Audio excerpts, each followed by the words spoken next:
Bernie Sanders, a guy you may have heard of, running for president. I know if you watch mainstream media, I'm talking really about CNN or MSN or NBC. You might not know that he actually is the candidate, and because everyone's like, oh, Biden, Biden, Biden. But the times we live in are interesting. And yet again, it's Fox News that is actually the most, to use their own term, fair and balanced. Let's take a look. All right, go for it, how Brett. you're going to pay for your programs. Good. Now, several economists have really tried to calculate the cost of the total list. I'm talking Medicare for All, Green New Deal, free college, housing, all of it Not free together. college, public colleges and universities. Understand the caveat. Harvard will not be free on my Estimates put it at a staggering $55 trillion with a T Good. over the next decade. Now, it's hard to describe that much money, 55 It's a lot of trillion. money. All right, so just give me a second. Here's 1 second. 1 million seconds is 12 days ago. 1 trillion seconds is 31,689 years ago. That's 1 trillion. You're talking $55 trillion. Hold on. If entirely covered by taxes, it would be nearly double the existing level of taxes. If entirely covered by borrowing, it would soar the national debt to $78 trillion.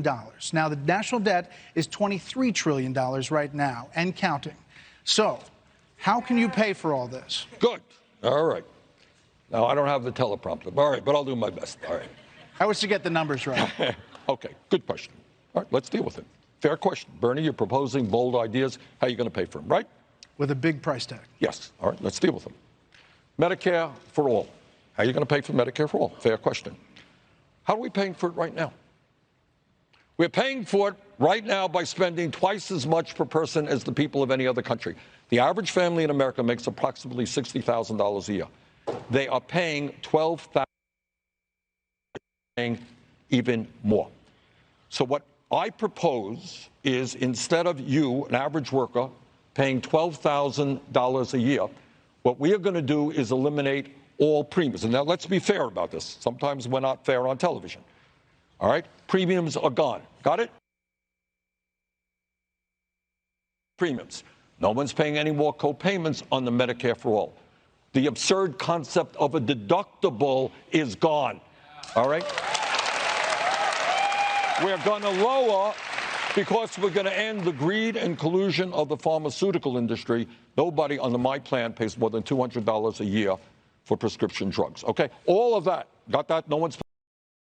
So this is a fun thing. So when they're saying, well, it's a lot of money. It's a lot of money. Again, the current healthcare cost proposed for the next 10 years is also about like $53 trillion, as what is expected right now. So Sanders' plan for everything that's so expensive is really $2 trillion more collectively than our current healthcare system is right now.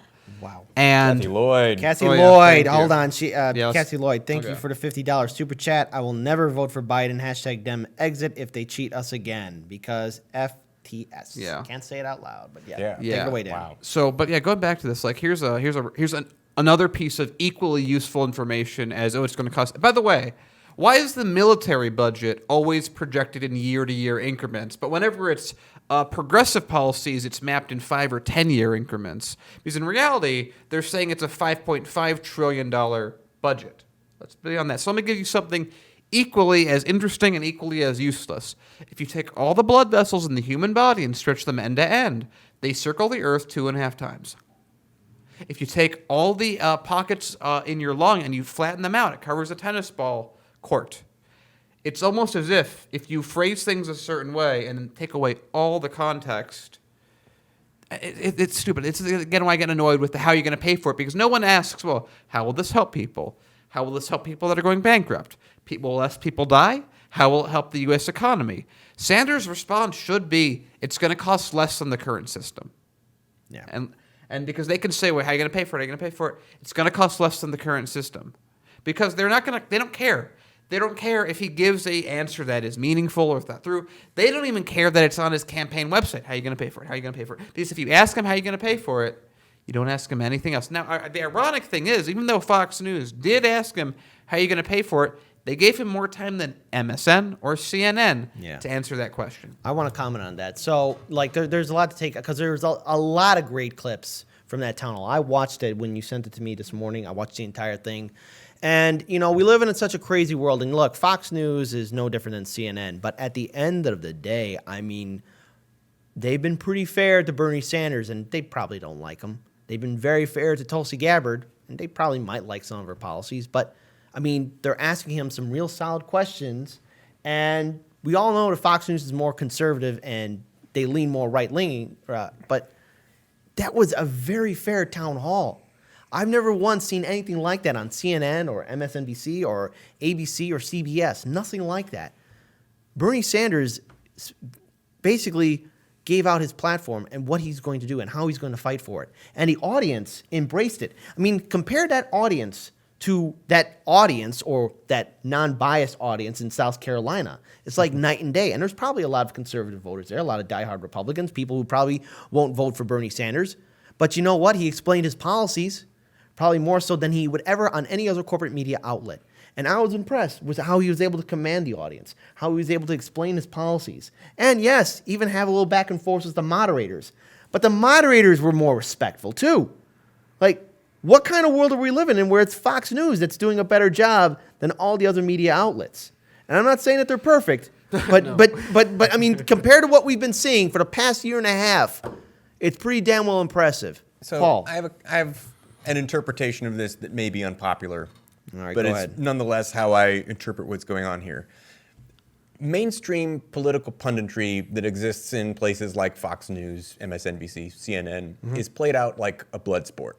It's a little bit, it's very ESPN-ified, right? Everything is team red, team blue, who's the winner, who's the loser. Now, Fox News is very team red, right? And so they're caught in a little bit of a quandary here in that Bernie Sanders is someone that, boy, if he's doing well, they're kind of sticking it to the DNC because the DNC hates Bernie. So they kind of have some incentive to give him like something fair. But then also he's saying things that resonate with the American population, including more conservative voters. And so they're in this position of like platforming someone who stands antithetical to their professed values, someone who actually is a self-proclaimed democratic socialist, a word that they use as a pejorative.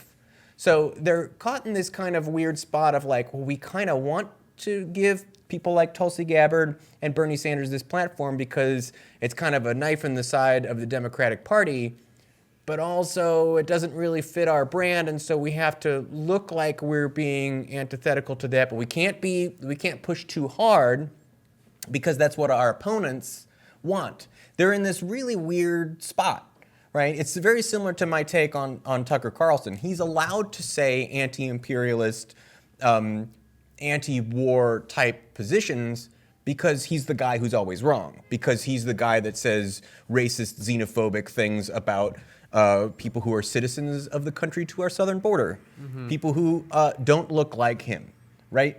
So this racist guy gets to be the perpetually wrong guy and say things that are kind of actually right so that people go, he's always wrong. So it's all of that kind of ESPNification of the news, which it's disingenuous, it's disgusting. As much as this performance is good, it's nice to see. It's nice to see that Bernie Sanders can answer these questions. I mean, he certainly has plenty of practice on this one. He can answer them with his eyes closed. But at the same time, it also kind of hurt because it's like, oh, you went on Fox News and the Fox News crowd liked you. That means you're a conservative Republican. That means that, blah, blah, blah, blah, blah. And it's like, I mean, it's such a sticky situation for a candidate like that to be. And it really is, it's more damning to the state of American news media in this country than it is about any individual candidate or their positions or their ability to speak to a crowd. Yeah. That said, Bernie Sanders did great. Yeah, he did a fantastic job, and he really represented his policies. And look, Paul, you do have a point. I mean, corporate media is a game, and is Fox News profiting off this game right now between Bernie Sanders and Biden? The answer is yes, but inadvertently, they're making a lot of people aware of who Bernie Sanders is, and a lot of conservative voters, maybe not all of them, but enough of them, Republicans, maybe some libertarians, some people who don't like to get involved in the election cycle at all, are impressed with Bernie Sanders' policies and say, like, yeah, I agree with what Bernie is talking about, and I would throw my vote and support behind him. So yeah, it's something to really follow up on. We'll see how that really impacts this primary tonight that we'll be covering.